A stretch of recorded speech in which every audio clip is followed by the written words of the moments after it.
Hello guys, this is Abhilash Friday from Ionis Academy. This is the second session of Current Affairs series.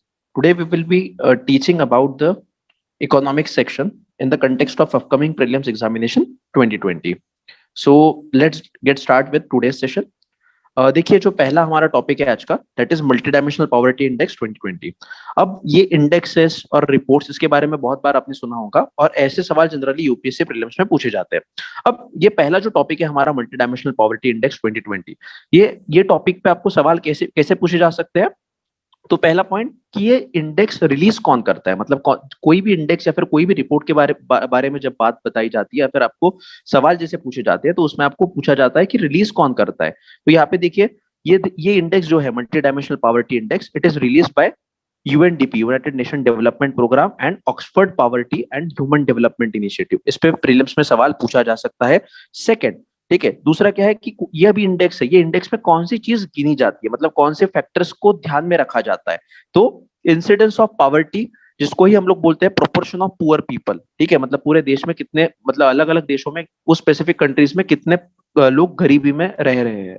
और second is intensity of poverty, ठीक है, intensity of poverty उसको ही average deprivation score of poor people बोल सकते हैं, मतलब किसके पास में कौन सी सुविधाएं है कौन सी सुविधाएं नहीं है, इस पर इंटेंसिटी ऑफ पॉवर्टी गिनी जाती है। तो मल्टी डायमेंशनल पॉवर्टी इंडेक्स में ये दो फैक्टर्स को ध्यान में रखा जाता है। First factor is incidence of poverty and second factor is intensity of poverty, ठीक है। अब ये जो मल्टी डायमेंशनल पॉवर्टी इंडेक्स है, हर इंडेक्स का कुछ रेंज रहता है। तो ये स्पेसिफिक इंडेक्स का रेंज क्या है, it the range of MPI is from 0 to 1, ठीक है। अब 1 मतलब क्या है, 1 is a higher value implies higher poverty, मतलब अगर जितना ये 0 to 1 में अगर जितना ज्यादा होगा उतना क्या है, वो स्पेसिफिक कंट्री में ज्यादा पॉवर्टी है। तो 0 to 1 का इसका रेंज है, 1 मतलब हाईएस्ट और 0 मतलब लोवेस्ट। अब थ्री डायमेंशन ऑफ पॉवर्टी जो ये MPI multi dimensional poverty index में गिनी जाती है, पहला है health, education and standard of living. अब हेल्थ की अगर बात करते हैं तो हेल्थ में दो फैक्टर आते हैं, पहला आता है न्यूट्रिशन का और सेकंड आता है चाइल्ड मोर्टेलिटी का। फिर उसके बाद में एजुकेशन पे आते हैं। एजुकेशन पे जो पहला है that is year of schooling and second is school attendance. तीसरा जो आता है that is of standard of living. अब स्टैंडर्ड ऑफ लिविंग में कौन से फैक्टर्स आते हैं कि पहला कुकिंग फ्यूल, ठीक है, वो स्पेसिफिक घर पे कुकिंग फ्यूल है कि नहीं है। सेकंड है सैनिटेशन का, कि सैनिटेशन मेंटेन, हाइजीन मेंटेन की जाती है कि नहीं जाती है। थर्ड इज ड्रिंकिंग वाटर, ठीक है, clean drinking water should be there. Fourth is electricity supply, ठीक है, और fifth is housing and sixth is assets. So these three dimensions of poverty वो कौन से एमपीआई में गिने जाते हैं, health, education and standard of living, और उसके सब टाइप्स क्या है वो भी हमने देख लिए। देखिए ये जो फैक्टर्स है ये प्रीलिम्स में आपको three dimension of poverty of MPI पूछा जा सकता है, ठीक है। तो कौन से health, education and standard of living. अब इसमें लार्जेस्ट रिडक्शन जो अभी तक मल्टी डायमेंशनल पॉवर्टी इंडेक्स में हुआ है वो इंडिया में हुआ है, ठीक है। और ये एमपीआई जो है multi dimensional poverty index, it covers almost 107 countries, ठीक है, 107 कंट्रीज को कवर करता है, जिसमें 1.3 बिलियन पीपल रहते हैं। और पूरे पूरे वर्ल्ड का अगर हम लोग एक अगर रिपोर्ट लेते हैं तो उसके मुताबिक 22% people live in multi dimensional poverty index, ठीक है। तो ये इतना जो मल्टी डायमेंशनल पॉवर्टी इंडेक्स 2020 के बारे में इसमें बताया है, this is sufficient from the prelims perspective. Moving toward the second topic. Second topic is more knowledge. It is more common. This is private participation of railways. ठीक है, अब private participation of railways मतलब आपको सबको पता है कि railway का प्राइवेटाइजेशन करने का गवर्नमेंट सोच रहा है। इवन डिफरेंट जो गवर्नमेंट की इंडस्ट्रीज है जिसको हम लोग पीएसयूज कहते हैं, पब्लिक सेक्टर यूटिलिटीज, उनमें भी गवर्नमेंट प्राइवेट प्लेयर्स को इन्वॉल्व करने की कोशिश कर रहा है। इसके अलावा बैंक्स का भी हमको पता है कि बैंक्स का भी क्या हो रहा है, प्राइवेटाइजेशन हो रहा है। तो ऐसे कंटेक्स्ट में ये इंपॉर्टेंट है कि आपको प्राइवेटाइजेशन पे सवाल प्रीलिम्स में भी और मेंस में भी पूछा जा सकता है। तो यहाँ पे देखिए पहला जो इंपॉर्टेंट कमिटीज, देखिए कमिटी बहुत बार पूछे जाते हैं कि कौन से कमिटी किस रिगार्डिंग सेटअप की है, तो ऐसे पे भी प्रीलिम्स में सवाल आते हैं। तो पहला है राकेश मोहन कमिटी, ठीक है। अब ये राकेश मोहन जो कमिटी था ये 1991 और 1991 से लेके 2002 तक का जो भी रेलवे का बेसिकली परफॉर्मेंस कैसा रहा है उसको एनालाइज करने के लिए ये राकेश मोहन कमेटी का सेटअप किया गया था। इसने अपने जो रिपोर्ट्स थे वो 2002 में सबमिट किए थे। अब इसने क्या बताया था कि there was an misallocation of resources in the railways, ठीक है, मतलब जहां पे रिसोर्सेज अप्लाई, जो रिसोर्सेज जिस तरीके से एफिशिएंटली यूटिलाइज होना चाहिए वैसे नहीं होता है। अंडर इन्वेस्टमेंट बहुत जगह पे की जाती है और इसके कारण क्या हो रहा है, कि इंक्रीजिंग इंडेप्टनेस, रेलवे कर्जे में जा रही है, ठीक है। और आखिर में पुअर कस्टमर सर्विसेज, ऐसे नंबर ऑफ मतलब जो भी लैक्यूनास रेलवे गुजर रही थी उस जमाने से, वो सब ये राकेश मोहन कमेटी ने बताए थे। और राकेश मोहन कमेटी ने उस टाइम पे रिकमेंड भी किया था कि प्राइवेटाइजेशन धीरे धीरे करते कॉर्पोरेट प्लेयर्स को हमको रेलवे में लाना पड़ेगा, ठीक है। मतलब एक ग्रेजुअल लेवल पे हमको प्राइवेटाइज रेलवे को करना पड़ेगा, ऐसे राकेश मोहन कमेटी ने बोला था। ये कमेटी ध्यान में रखिए, it is regarding railways. Second important committee regarding the railways is Bibek Debroy committee. अब ये बहुत ही फेमस कमेटी है। It was set up in 2015, इसने 2015 में अपने रिकमेंडेशंस दिए थे। अब इसने क्या बोला था कि private participation should be there in freight and passenger train, ठीक है। फ्रेट मतलब क्या, जो मालगाड़ी रहती है जो उसको फ्रेट ट्रेन कहते हैं, और पैसेंजर ट्रेन तो आपको पता ही है। Private participation in freight as well as in passenger train, ऐसा बिबेक देबरॉय कमेटी ने 2050 में रिकमेंडेशन दिया था, ठीक है। तो ये दो committees regarding private players, privatisation of railways important है। और उसके बाद में अभी रिसेंटली रेलवेज की अगर बात करें तो 109 ओडी पेयर ऑफ रूट्स, मतलब एक नए प्रकार के रूट्स का निर्माण कर रही है रेलवे, तो रेलवे डिपार्टमेंट, तो उसका ये 109 ओडी, 109 ओरिजिन डेस्टिनेशन, ये रूट्स के नाम याद रखना। आपको पूछा जा सकता है 109 OD is related to what, तो it is related to the construction of the new railway line, ठीक है। ये ध्यान में रखिएगा, इतना भी ध्यान में रहा तो भी सफिशिएंट है। So moving towards the third topic. अब थर्ड टॉपिक जो है हमारा, that is electricity distribution reform scheme, ठीक है। अब इलेक्ट्रिसिटी डिस्ट्रीब्यूशन रिफॉर्म की देखिए, जो भी इलेक्ट्रिसिटी का जनरेशन से लेके हमारे घर तक आने तक इलेक्ट्रिसिटी है, जो इलेक्ट्रिसिटी का पूरा जो सेक्टर है, that is been divided into 3 sectors, ठीक है। 3 सेक्टर्स में डिवाइड होता है। अब ये 3 सेक्टर कौन से है बेटा? पहले जो सेक्टर रहता है इलेक्ट्रिसिटी का, that is generation of electricity. Second sector is transmission, and third sector is distribution, देखिए जनरेशन कहाँ पे होता है? हाइड्रो इलेक्ट्रिक पावर प्लांट या फिर थर्मल पावर प्लांट, ये बेसिकली है, दीज आर द जनरेशंस, यहाँ पे जनरेशन किया जाता है। फिर जनरेशन होने के बाद में जो बड़े बड़े हमको लाइंस दिखते हैं, या फिर कभी भी हम लोग ट्रैवलिंग करते करते हमको बहुत बड़े बड़े पोल्स वगैरह दिखते हैं, तो those are basically transmission line. Transmission के बाद में वो ट्रांसमिशन लाइन से क्या होता है, सबस्टेशन पे जाते हैं वो लाइंस, और वहां से हमको डिस्ट्रीब्यूशन लाइंस होता है। आपके घर के अगल बगल में जो भी लाइंस दिखते हैं वो बेसिकली डिस्ट्रीब्यूशन लाइंस रहते हैं, और यही डिस्ट्रीब्यूशन लाइन से सप्लाई हमारे घर पे आता है, ठीक है। तो ये इलेक्ट्रिसिटी सेक्टर की अगर बात करें तो ये सेक्टर्स में जो भी प्राइवेट कंपनीज या फिर गवर्नमेंट कंपनीज इन्वॉल्व है, वो बहुत ही लॉस से गुजर रही थी। तो इनके लॉस को कम करने के लिए या फिर इसको रिफॉर्म करने के लिए गवर्नमेंट ने अलग अलग योजनाएं लाई है, उसके बारे में हम लोग देखेंगे। पहला जो इंपॉर्टेंट योजना है दैट इज आदित्य, ठीक है। अब आदित्य का फुल फॉर्म क्या है? अटल डिस्ट्रीब्यूशन सिस्टम इंप्रूवमेंट योजना, अटल डिस्ट्रीब्यूशन सिस्टम इंप्रूवमेंट योजना। अब इसका पर्पस क्या है इस योजना का? To cut electricity losses below 12%, ठीक है। क्या है? To cut electricity losses below 12%। तो ये इंपॉर्टेंट है फ्रॉम द प्रीलिम्स पर्सपेक्टिव, इसको ध्यान में रखिए। Aditya, Atal distribution system improvement Yojana. And second important scheme is Uday. Uday का फुल फॉर्म क्या है? उज्जवल डिस्कॉम अश्योरेंस योजना, ठीक है। अब ये जो डिस्ट्रीब्यूशन कंपनीज थे ना बेटा, ये डिस्ट्रीब्यूशन कंपनीज बहुत लॉस में जा रहे थे, ठीक है। बिकॉज डिस्ट्रीब्यूशन का क्या होता है कि जब भी हमारे घर पे इलेक्ट्रिसिटी आती है तो हमको बिल पे करना पड़ता है। बहुत सारे ऐसे लोग रहते हैं इंडिया में कि जो बिल पे नहीं करते, तो इसीलिए वसूली करनी पड़ती है। तो ऐसे कंडीशन में इनका टारगेट, इनका जो भी इनको टारगेट मिलता है वो अचीव नहीं होता है, और उसके कारण ये डिस्कॉम कंपनीज क्या, ये डिस्ट्रीब्यूशन कंपनीज लॉस में जाती है। तो ये इनका जो लॉस है, ये इसको रिकवर करने के लिए गवर्नमेंट ने ये उज्जवल डिस्कॉम अश्योरेंस योजना लॉन्च की थी। अब इसमें क्या बोला गया था? Working capital borrowing from banks and financial institution, ठीक है। अब जो भी इनको वर्किंग कैपिटल है वो बैंक्स और फाइनेंशियल इंस्टीट्यूशन से ये बोरो कर सकते थे, कितना? 25% ऑफ लास्ट ईयर रेवेन्यू। ये क्यों दिया गया था? बिकॉज ये ऑलरेडी लॉस मेकिंग कंपनीज थी, तो इनको थोड़ा एक फाइनेंशियल पुशअप देने के लिए सरकार ने ये उज्जवल डिस्कॉम अश्योरेंस योजना लॉन्च किया था। तो ये दोनों भी योजना आपको ध्यान में रखना है, आदित्य एंड उदय। देखिए प्रीलिम्स में ऐसे सवाल आके गए हैं, तो प्लीज ये ऐसे स्कीम्स पे आपको ध्यान देना है। Moving towards the fourth topic. The fourth topic is प्रधानमंत्री आवास योजना अर्बन 2015, ठीक है। आपको सबको पता है कि 2022 तक का गवर्नमेंट का टारगेट है, ठीक है, to provide housing for all in urban areas. क्या है? To provide housing for all in urban areas by 22 it is implemented. अब देखिए कौन सी भी स्कीम अगर आती है तो इम्प्लीमेंट कौन कर रहा है ये भी इंपॉर्टेंट है, ध्यान में रखिएगा।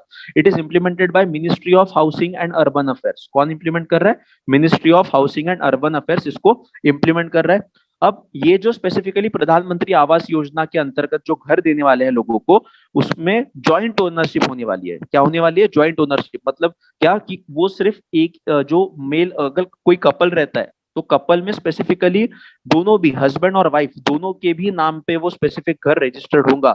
इससे ये एक फायदा क्या हो सकता है? सोशल लेवल की अगर बात करें तो वुमेन एम्पावरमेंट, मतलब महिलाओं को भी उतना ही अधिकार मिलेगा जितना एक पति को है। ठीक है, तो ये तीसरा इसका इंपॉर्टेंट है। अब ये प्रधानमंत्री आवास योजना अर्बन की अगर बात करें तो इसके टोटल कुल मिला के 4 व्हीकल्स है। अब ये 4 व्हीकल्स कौन से है? First one is in situ slum redevelopment, मतलब जहां पे भी ऑलरेडी स्लम था, ठीक है, जहां पे भी ऑलरेडी स्लम था वहां पे क्या किया जाएगा? उसी जमीन पे रिकंस्ट्रक्शन किया जाएगा पक्के मकानों का। ठीक है, अगर पुणे की वगैरह बात करें तो वहां पे झोपू करके स्कीम से, ZOPU, इसको मराठी में झोपड़पट्टी पुनर्वसन भी कहा जाता है। झोपड़पट्टी मतलब स्लम और पुनर्वसन मतलब रीडेवलपमेंट। तो ऐसे भी आपको अलग अलग जगह पे दिखाई देगा। तो इन सीटू स्लम रीडेवलपमेंट ये अभी, ये पुणे में भी नहीं, ये अभी ऑलमोस्ट ऑल ओवर इंडिया में हो रहा है, in situ slum redevelopment. And second is credit link subsidy scheme. ठीक है, मतलब क्या कि जो भी लोन दिया जाने वाला है उसमें भी क्या सब्सिडी दिए जाएंगे। Third is affordable housing and partnership. ठीक है, और फोर्थ फैक्टर क्या है? Fourth vehicle is beneficiary led construction and enhancement. ठीक है, तो जो भी बेनिफिशियरी है उसको भी क्या दिया जाएगा? अपॉर्चुनिटी दी जा सकती है कि भाई आप खुद का पैसा भी डालो और उसका कंस्ट्रक्शन कर सकते हैं। So these are the 4 vehicles of Pradhan Mantri Awas योजना अर्बन 2015। ठीक है, अब इसमें ही एक नया कंपोनेंट लाया है गवर्नमेंट ने, that is ARHC। That is ARHC। What is ARHC? Affordable rental housing complexes for urban migrants and poor.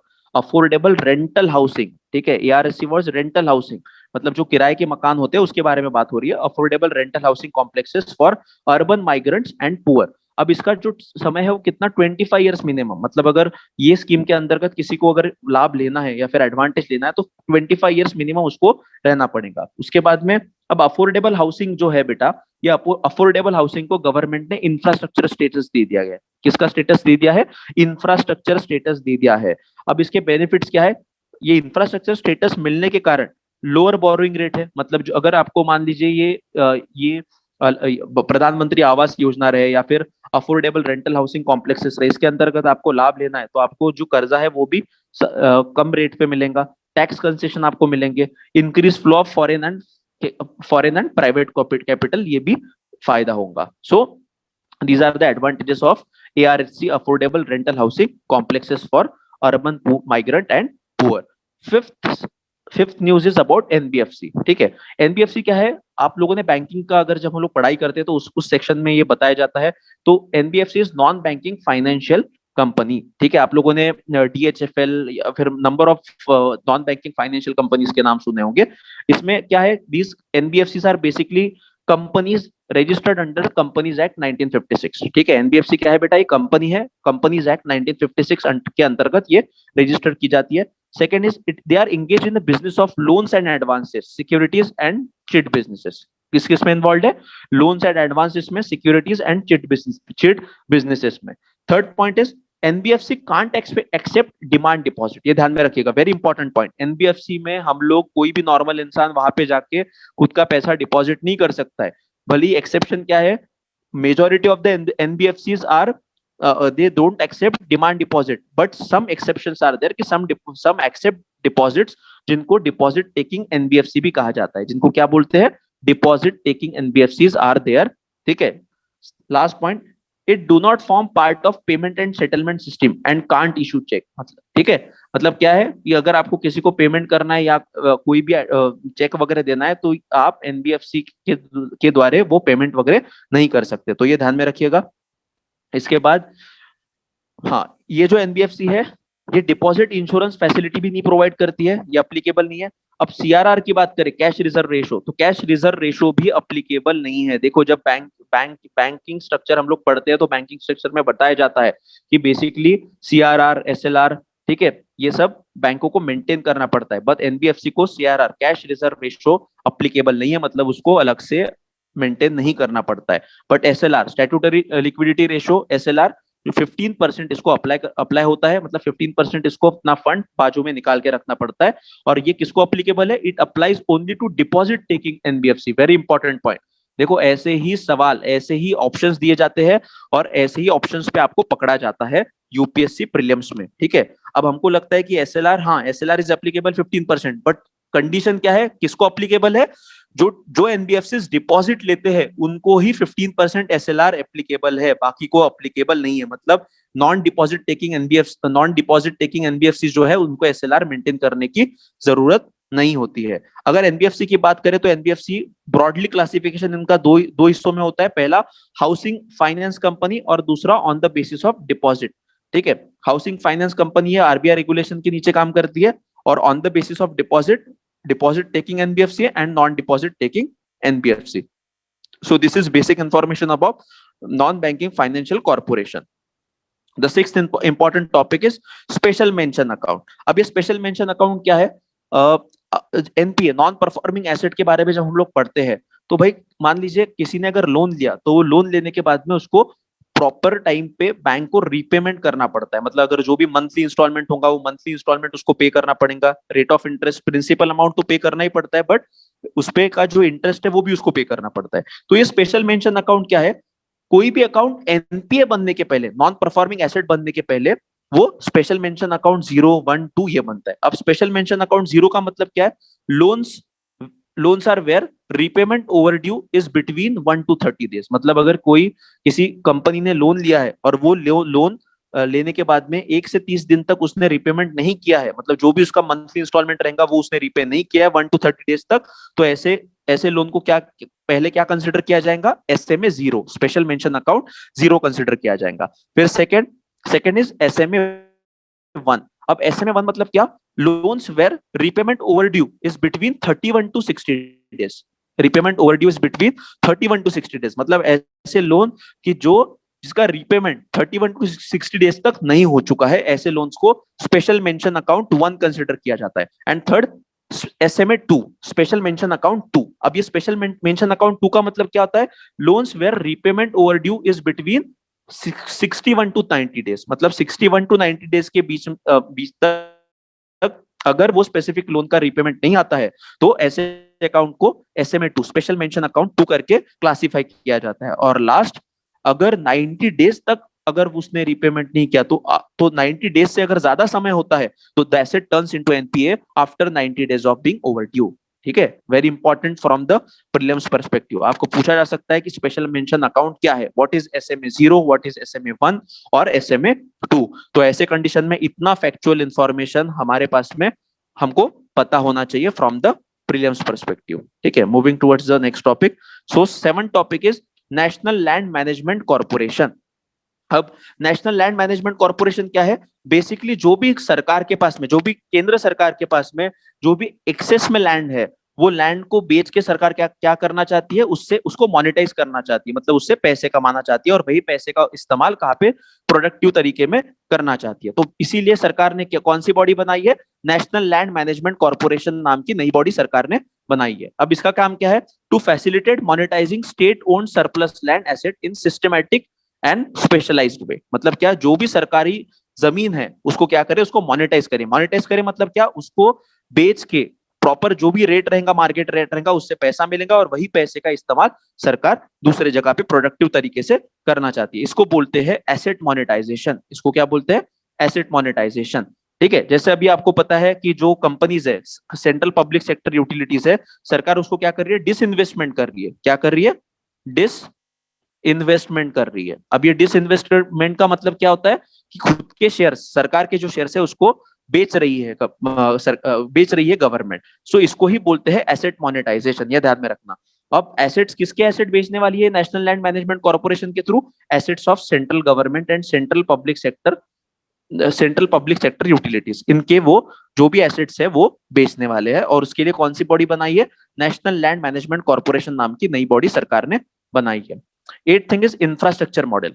अब ये infrastructure model, these are models are also important from the prelims perspective, ध्यान में रखिएगा। अब infrastructure model में पहला model जो आता है दैट इज बीओटी मॉडल, ठीक है। BOT toll model. What is BOT? BOT is built, operate and transfer. BOT is built, operate and transfer toll model.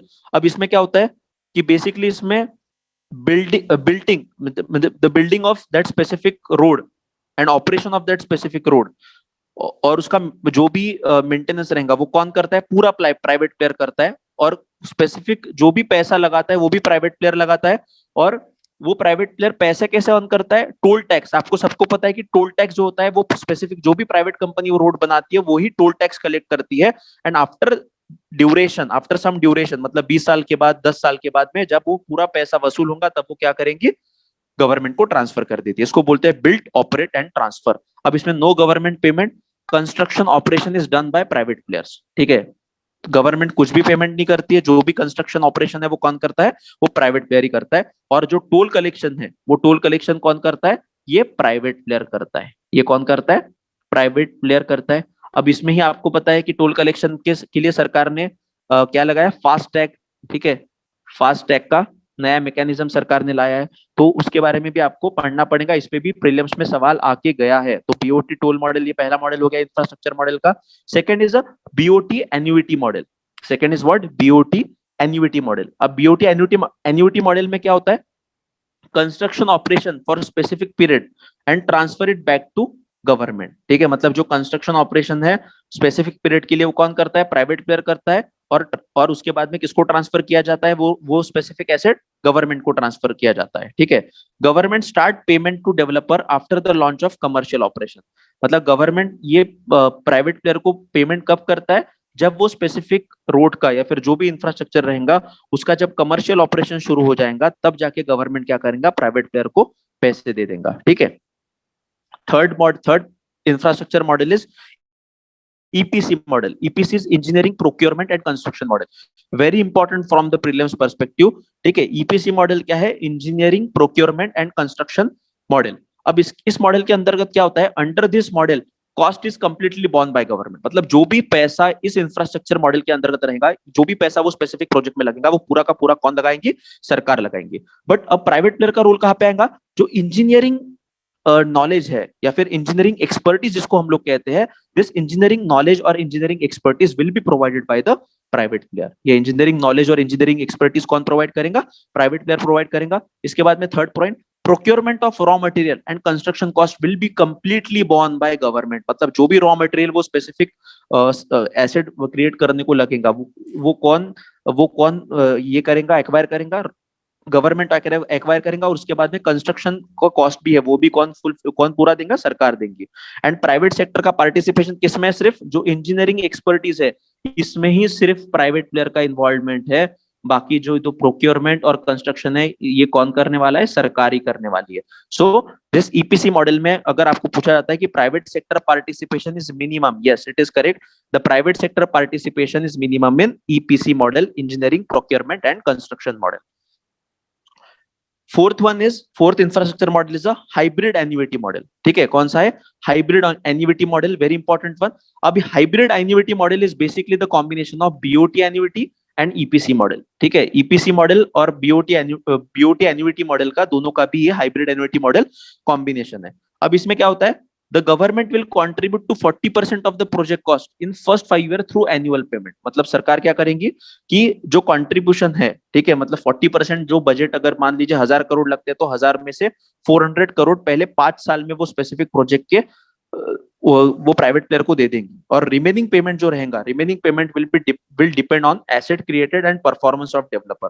Remaining payment क्या पे डिपेंड रहेगा? एसेट क्रिएशन पे, मतलब किस प्रकार का काम हुआ है और कैसे परफॉर्म कर रहा है वो स्पेसिफिक प्राइवेट प्लेयर, उसके बेसिस पे बाकी का पेमेंट ये हाइब्रिड एन्युइटी मॉडल के अंतर्गत सरकार प्राइवेट प्लेयर को कर देंगे. अब इसमें देखिए रिसेंटली जो मोदी गवर्नमेंट है, ये मोदी गवर्नमेंट एक अच्छा एक इनिशिएटिव लिया है, उसको बोलते हैं plug and play approach. Modi government ने जो अच्छा एक इनिशिएटिव लिया है उसको क्या बोलते हैं? Plug and play approach. अब ये plug and play approach basically क्या होता है बेटा? कि देखिए अभी तक जो हमारे कंट्री में स्पेसिफिकली इंफ्रास्ट्रक्चर रिलेटेड प्रॉब्लम क्या था कि जब भी सरकार को लगता था कि चलो भाई कोई स्पेसिफिक रोड बनाते या फिर कोई पावर प्लांट बनाते तो उसमें सबसे बड़ी दिक्कत हमारे यहाँ पे आती थी लैंड एक्विजिशन में. किसमें आती थी? लैंड एक्वायर करने में, या फिर जिसको हम लोग लैंड एक्विजिशन भी कहते हैं। अब ये लैंड एक्विजिशन, फिर बाकी के क्लियरेंस, एनवायरमेंटल क्लियरेंस, ये लेते लेते ही वही प्रोजेक्ट को, जो प्रोजेक्ट का कंप्लीशन 5 साल का टारगेट था, वही टारगेट 10 साल बन जाता था। तो ये ना हो, इसीलिए मोदी गवर्नमेंट ने क्या किया, जो एक अच्छा इनिशिएटिव लिया है, that is plug and play approach. ठीक है, ये प्लग एंड प्ले अप्रोच मतलब क्या, कि जो भी रिक्वायरमेंट, मतलब जो भी परमिशन हो, एनवायरमेंटल क्लियरेंसेस हो, या फिर लैंड एक्विजिशन हो, ये सब ऑलरेडी प्रोजेक्ट जब सैंक्शन किया जाएगा उसके पहले ये सब किया जाएगा, ताकि जो प्राइवेट प्लेयर्स है उसको रुकना ना पड़े और उनको लॉस बियर ना करना पड़े। यही बोला, यहाँ पे बोला गया है, ready facilities in terms of building, power, water, sewage, connectivity and clearance. मतलब जो भी चीज वो स्पेसिफिक प्रोजेक्ट को फुली इंप्लीमेंट करने के लिए होनी चाहिए, वो सब जो ये क्लियरेंसेस है या फिर जो भी परमिशन है, वो पहले ही लेके रखेंगी सरकार, और उसके बाद में प्राइवेट प्लेयर को बोलेंगी कि देखो भाई, ये प्रोजेक्ट है और हमने ऑलरेडी पूरा क्लियरेंसेस वगैरह कर चुका है, आपको सिर्फ आके उसका कंस्ट्रक्शन करना है। तो इससे क्या होगा कि इंफ्रास्ट्रक्चर का पेस बढ़ेगा। ठीक है, मतलब जो कंस्ट्रक्शन का पेस है वो अच्छे से बढ़ेगा और एक एफिशिएंट काम होगा। ठीक है, अब उसके बाद का जो नेक्स्ट टॉपिक है, that is MSME sector. MSME क्या है, micro small and medium enterprises. देखिए, MSME sector is the backbone of Indian economy. इसको क्या कहा जाता है, बैकबोन ऑफ इंडियन इकोनॉमी। अगर आप स्पेसिफिकली इस एमएसएमई की बात करें, तो एमएसएमई मेजोरिटी ऑफ द जो जॉब्स हमारे यहाँ पे होते हैं, वो कौन सा सेक्टर देता है, micro small and medium enterprises से होता है। अब world bank and government of India recently sign agreement for emergency response program. क्या किया है, वर्ल्ड बैंक और गवर्नमेंट ऑफ इंडिया, इन्होंने दोनों ने एक एग्रीमेंट साइन किया, जिसको नाम क्या है, agreement for emergency response program. ठीक है, अब ये किसके रिगार्डिंग है बेटा, ये एमएसएमई सेक्टर के रिगार्डिंग है, micro small and medium enterprises. ये इनको जो भी अभी कोविड के सिचुएशन के कारण पिछले 1 साल से जो लॉसेस सहन करने पड़ रहे हैं, तो इसको कैसे रिस्पॉन्स करे, इसीलिए वर्ल्ड बैंक और गवर्नमेंट ऑफ इंडिया ने क्या साइन, कौन सा एग्रीमेंट साइन किया, agreement for emergency response programme.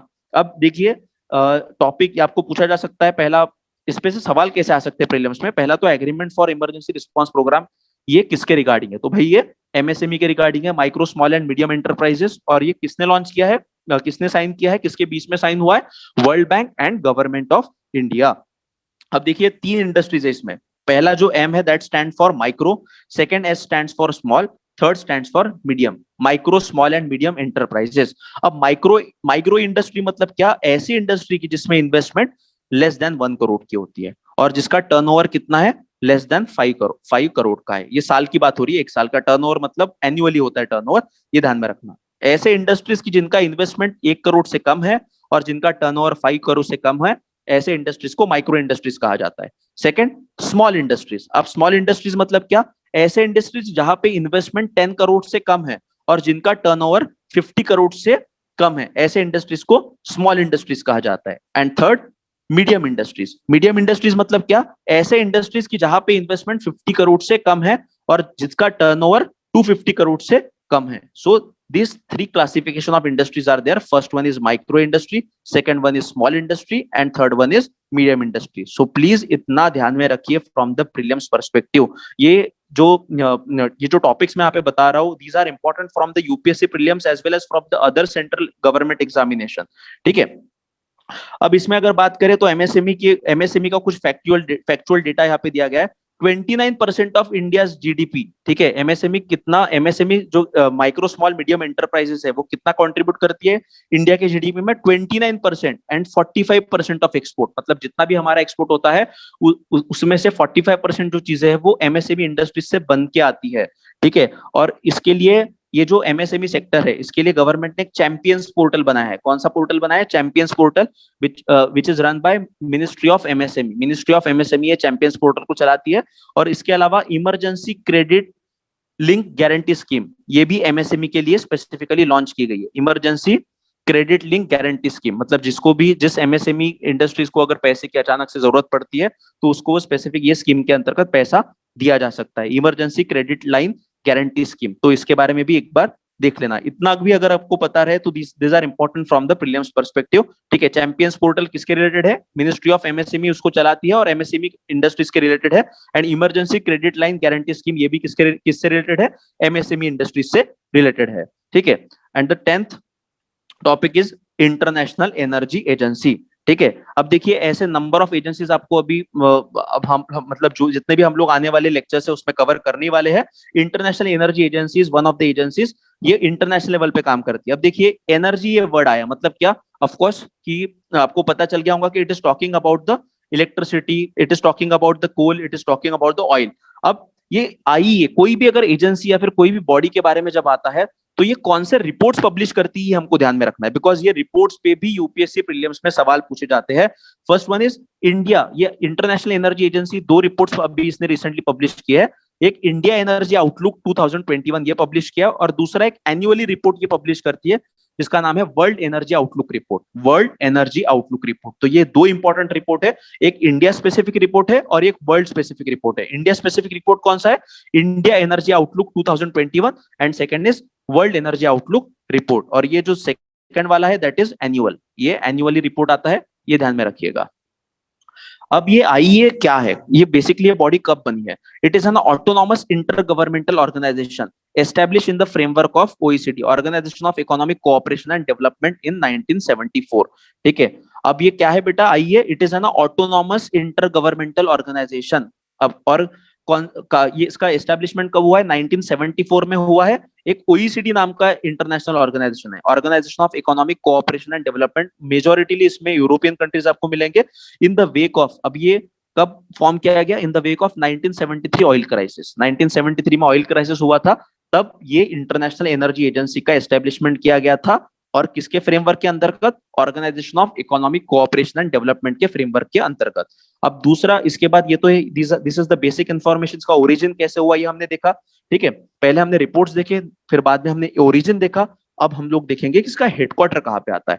अभी इंटरनेशनल एनर्जी एजेंसी का हेडक्वार्टर आता है पेरिस, फ्रांस में। कहाँ पे आता है, पेरिस में आता है। पेरिस कहाँ पे, फ्रांस में आता है। एंड इंडिया इसका अभी तक मेंबर नहीं है, ये ध्यान में रखिए। India became associate member, associate member हम लोग बन चुके हैं इन 2017। बट अगर आपको सवाल एक मतलब कोई सवाल आता है या फिर कुछ ऑप्शन आता है कि India is a member of IEA, India is not a member of IEA, अगर वहां पे ऐसा लिख के आता है कि India is a associate member, then it is okay, then that statement is correct. But अगर ऐसा लिख के ऐसा आपको पूछा जाता है कि India is a member of IEA, so India is not a member of IEA, ये ध्यान में रखिएगा।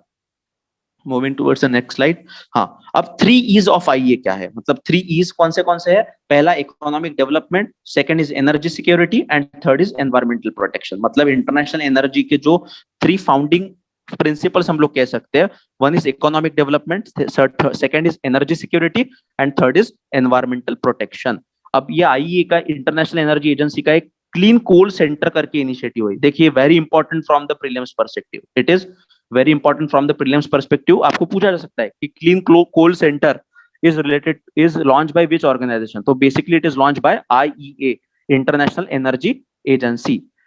अब इसमें इसका पर्पस क्या है कि how coal can become cleaner source of energy compatible with UNSDG, united nations sustainable development goals. ठीक है, मतलब क्या कि कोल का हम लोग कैसे साइंटिफिकली कैसे इस्तेमाल करें ताकि उससे जो पॉल्यूशन होता है या फिर जो भी उससे हार्मफुल गैसेस निकलती है उसका कंसंट्रेशन हम लोग कैसे कम कर सकते हैं, ताकि जो पेरिस क्लाइमेट डील में जो सस्टेनेबल डेवलपमेंट गोल्स का एक प्रॉमिस किया गया था उसको फुलफिल किया जा सके। So guys, this is all about today's session. तो इसमें हम लोगों ने जो भी टॉपिक्स देखे हैं, please go through these topics again. In the description of this video we will be providing the link of this document, वहां से भी हम आप एक्सेस कर सकते हैं। हमारा एक टेलीग्राम चैनल भी है एऑन आईएएस एकेडमी के नाम का, आप उसको भी ज्वाइन कर सकते हैं। टेलीग्राम पे आप सर्च कीजिए एऑन आईएएस एकेडमी, वहां पे भी आप हमको आपका हमारा रेगुलर कंटेंट वहां पे हम लोग अपलोड करते हैं।